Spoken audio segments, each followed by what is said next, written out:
Well, you've been seeing coverage of the OnePlus 13R, which is a pretty good phone in its own right. Did you know OnePlus actually has a Pro version of it that's China exclusive?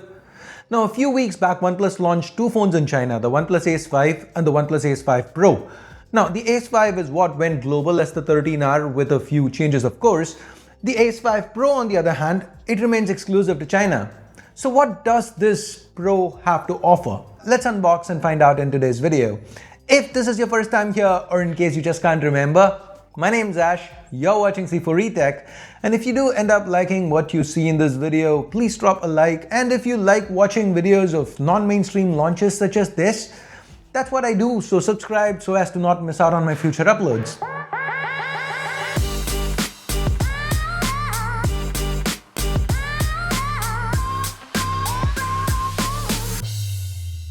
Let's begin with the unboxing experience. Given it's OnePlus, of course, there's a red box, there's big bold Ace branding, and this one too is the base variant 12256, which I kinda miss showing on camera.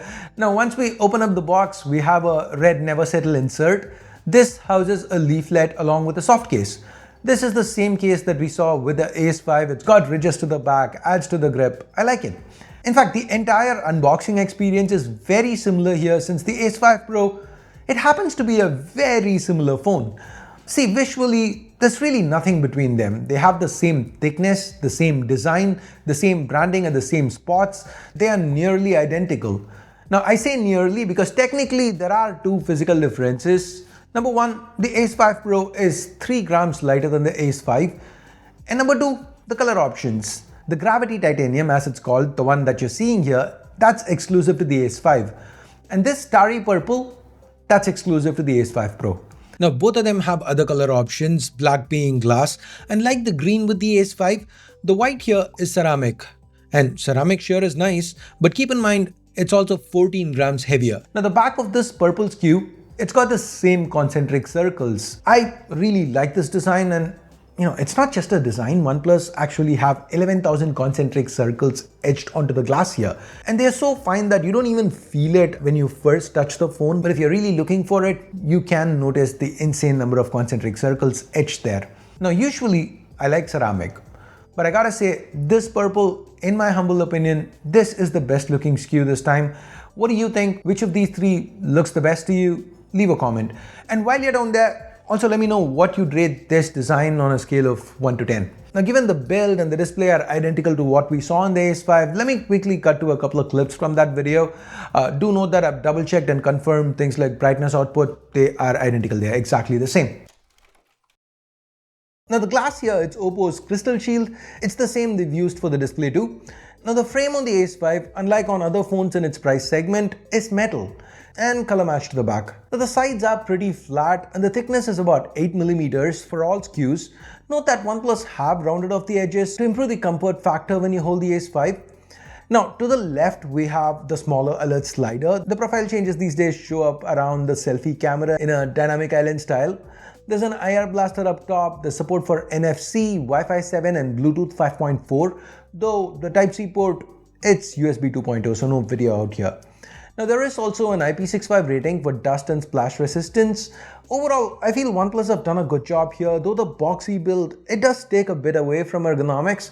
That said, if you are a fan of these kind of builds, they do look nice, I'll give it that. And if you happen to really like flat displays, then you're really gonna enjoy your time with the Ace 5 or the OnePlus 13R or whatever it's called. Now, the display on the Ace 5, it's excellent. This here is a large 6.78-inch AMOLED panel with rich and vibrant colors, inky deep blacks, almost symmetric bezels. The resolution here is 1.5K, so it's got a pixel density of 450 ppi, meaning it's quite sharp.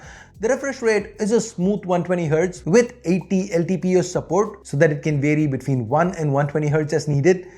With brightness, I tested almost 900 nits under manual mode, a little over 1600 nits under auto, both slightly above what OnePlus has claimed, which is always refreshing. Now, this is a 10-bit panel with support for HDR10+ and Dolby Vision, so it's pretty darn good for media consumption, especially when paired with the stereo speakers. Now, under low light, in case you're sensitive to OLED flicker, there's 2160Hz high-frequency PWM dimming, and there's even an option to switch to DC light dimming if you find that better. Now underneath this display sits an optical fingerprint scanner. I'm not a huge fan of the placement. I find it a little too low. So coming back, here's an interesting question. What else is different? And for that, let's get back to the box. We have our typical OnePlus Red cable, USB Type A to Type C. The SIM tool has its own spot here too. And the charger. Now this is different. Instead of 80 watts that we saw on the vanilla Ace 5, the Pro version gets 100 watts. But there is a but. The actual battery capacity on the Pro is lower. Makes no sense, right? I mean, at 6100 mAh, it is higher than the global 13R, but it still happens to be lower than the Chinese Ace 5. So the faster charging plus the lower capacity battery results in the Ace 5 Pro charging slightly faster. So you get 60% charge in 15 minutes instead of 55, and you get a full charge in 32 minutes instead of 35. Okay, these are all small differences. Let's now jump to the real big difference, the one you've been waiting for, the chip on the inside. The Ace 5 Pro is powered by the same SoC as the flagship OnePlus 13, Qualcomm's latest, the Snapdragon 8 Elite. And OnePlus, this time they've done a fair job of cooling it. With the 8 Elite, it's been common to see phones go past 45 degrees. Some even hit 50 degrees on a 3D Mark stress test. But the Ace 5 Pro, it stayed under the 45 degree mark, and it also had better stability scores than even the flagship OnePlus 13. Now, this is not necessarily a great score, and I don't think they've done anything different or better with the cooling here. I think what happened is that I covered the OnePlus 13 at launch, and that was OnePlus's first phone with the 8 Elite. Now with time, I think they've just optimized things better, and here's to hoping they continue to do so. Now the 8 Elite here, it's paired with 12 or 16 gigs of LPDDR5X RAM and 256, 512 gigs or up to a terabyte of UFS 4 storage. Given these specs, it's no surprise that games ran perfectly fine. There is support for frame generation and super resolution, which further improves that gameplay experience. Also note that there is a bypass charging option if you want to run the phone off the wall charger. And on the software front, it's the same ColorOS 15 built atop Android 15, so nothing new here. We get the same exact AI features that we saw on the Ace 5 too. Now when it comes to optics, yes, this is a Pro, but not that kind of Pro, because if you're expecting a telephoto or something, nope, that's not what they've done here. It's the exact same triple camera setup from the vanilla Ace 5, which means yes, this is the phone with the Pro moniker that comes with a useless 2 megapixel macro and an 8 megapixel ultra wide that's nothing to write home about. The primary though does perform well. It's the 1x1.56 inch Sony IMX906, the same 50 megapixel sensor that's paired with an optically stabilized f1.8 lens. And its performance, pretty much what we saw on the Ace 5, no major difference here. Even under low light, the highlight processing was just as good. The images were of good quality, they turned out well. Now what actually felt improved was video. At the max 4K 60, I didn't notice as much jitter here. That's one improvement I was very happy to see. That said, selfie video, even on a Pro, is capped to 1080-30. At least it's stable footage without much jitter. And as for stills, given it's the same camera, same software, same everything, it's just as good here as it was on the Ace 5. Now there is one more difference, of course, the obvious one, pricing. Where the Ace 5 started at 2299 RMB, the Ace 5 Pro starts at 3399. So you're paying almost 50% more to basically swap that 8 Gen 3 out with an 8 Elite. Now what do you think?